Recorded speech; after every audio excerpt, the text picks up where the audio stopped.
Last 5 ఏళ్లలో మనం చూసుకుంటే మనం టీవీలు చూసినప్పుడు ఎదిగే రోజుల్లో ఒక అడ్వర్టైజ్మెంట్ వచ్చేది ఏంటంటే భగవంతునికి భక్తునికి అనుసంధానం చేసేది అంబికా దర్బార్ బత్తి. కానీ జగన్మోహన్ రెడ్డిని మనం అంబికా దర్బార్ బత్తి కింద ఫీల్ అవ్వాలి. ఎందుకంటే 5 ఏళ్లలో ప్రతి ఒక్కళ్ళు ఎంత హింసించాడంటే పరోక్షంగానో ప్రతిపక్షంగానో ఏదో రకంగా కూర్చుని నువ్వు ఇంత అని చెప్పి నలిపేసిన ప్రతి ఒక్కడు దేవుడి దగ్గరికి వెళ్ళి దేవుడా నన్ను కాపాడు, దేవుడా నన్ను కాపాడని ఏ అంబికా అగరబత్తి తోడు లేకుండా జనాలు వెళ్ళిపోయి దేవుడి కాళ్ళు నొక్కి రాష్ట్రంలో వాళ్ళ ప్రెషర్స్ ఎక్స్ప్రెస్ చేసి సర్వమత ప్రార్థనలు చేసి ఇతను దింపేశారు.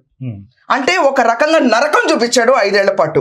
మనం అర్థం చేసుకుంటే జగన్మోహన్ రెడ్డి టైంలో ఎప్పుడు బిల్లులు పెట్టు, ఫాల్స్ బిల్లులు పెట్టు, డబ్బులు తీసుకో, ప్రాజెక్టులు చేయని దానికి మళ్ళీ ఫాల్స్ బిల్లులు పెట్టు, లబ్ధి పొందు, మిగతా వాళ్ళని డెత్ సర్టిఫికేట్స్ క్రియేట్ చేసేసి చంపేసేయి, డబ్బులు తీసుకో, డబ్బులు ఇలా మార్చాలి అలా మార్చాలి, హవాలా ట్రాన్సాక్షన్ చేయాలి, ప్యాలెస్కి ఏమో బంగారం రూపంలో వెళ్ళాలి, ప్రతి ఒక్కళ్ళని చంపేశారు. ఇలా చంద్రబాబు నాయుడు గారి టైంలో చూసుకుంటే మాత్రం బిల్ గేట్స్ వస్తారు మనకి.